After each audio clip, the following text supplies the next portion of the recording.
went to see my Auntie Phyllis this past weekend, and wow, was that a fantastic trip. She took me to lunch, and that was delicious. We had a really nice little lunch. And then we went through photographs, old photographs that my mom left behind when she died in February. So we've been going through, I had been trying to go through some of them myself, but it was really fun to go through someone who had those memories, because my mom was one of the first of her siblings. She was the first to have a kid. And for a little while, that made my sister kind of like a little angel, because they had just lost their mother a few months prior to my sister being born. So I think that they kind of needed someone special to love. They were still grieving their mother. And so my mom's siblings kind of gathered around this little girl and just kind of adored her. And there's lots of really fun pictures of those like 70s, 60s hairstyles. My aunt kept grabbing pictures going, no, this is my hooker hair. Because she had like a bouffant and then her long blonde hair. And I thought it was really pretty, but she kept saying it was her hooker hair. But she lost my Uncle Jack 4 years ago to lung cancer. And I think that it was meaningful to her to see her young children, some of them babies, with her husband and herself, so young.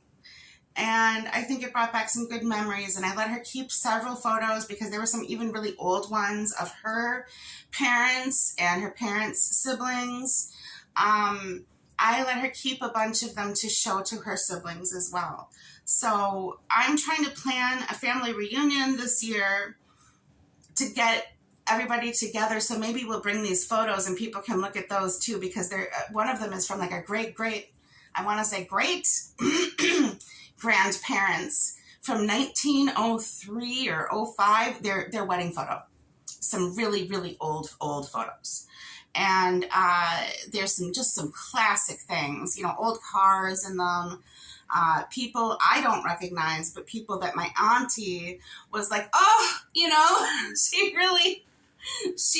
really misses these people, and she was close to some of these people.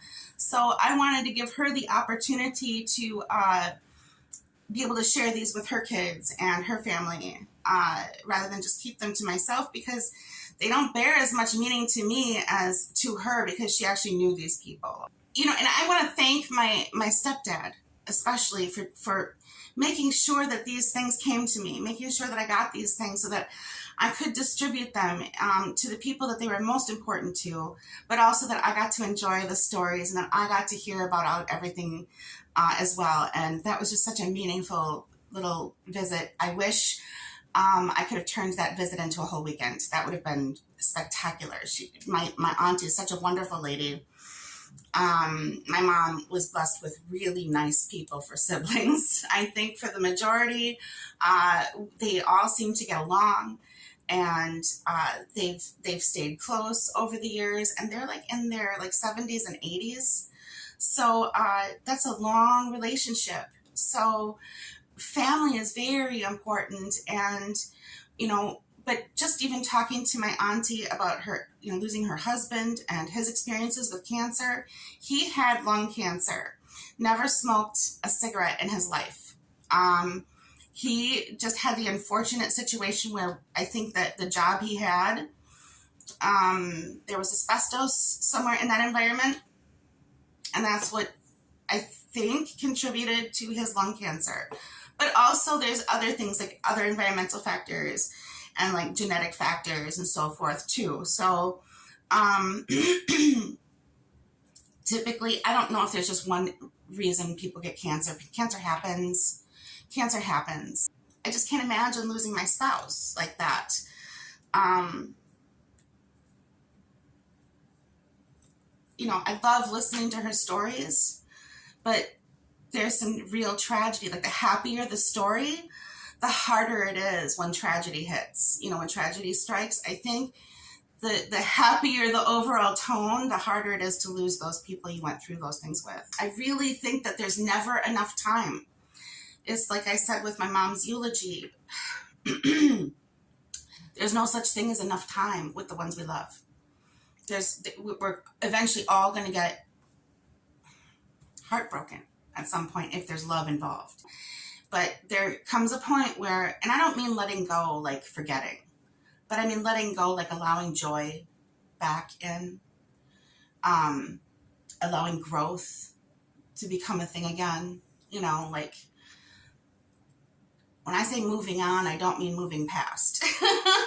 I mean, you carry that person with you as you move on. But there's a healthy way to do it.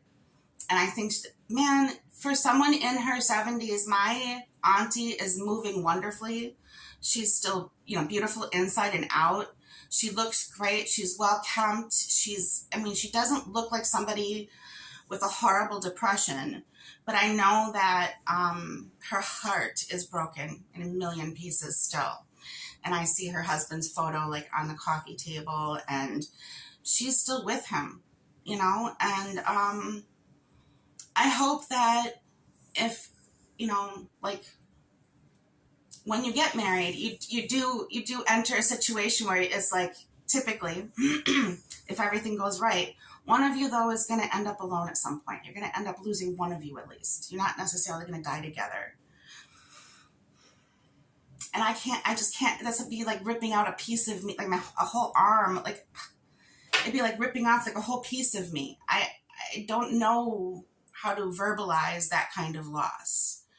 And it is heartbreaking to hear her talk about it sometimes. And yet, at the same time, I feel like it's good for her to be able to verbalize it, and it's good also for us to be able to hear things like that, because compassion, right? Empathy.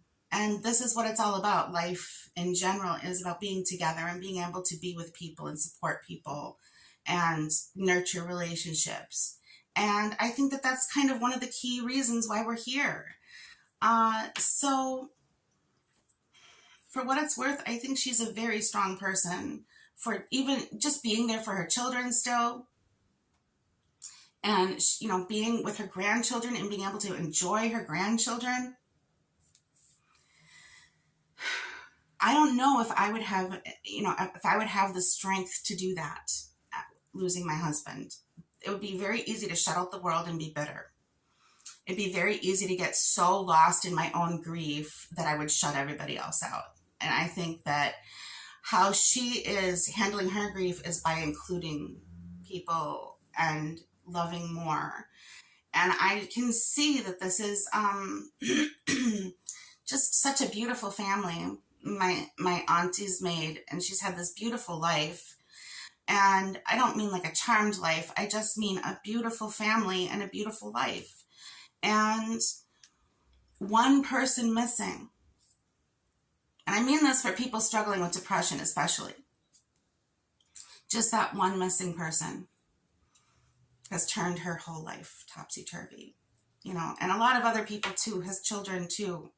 And the grandchildren missing out on their grandfather, who was so good with kids. I remember him as an uncle. He was really fun. He was a fun uncle.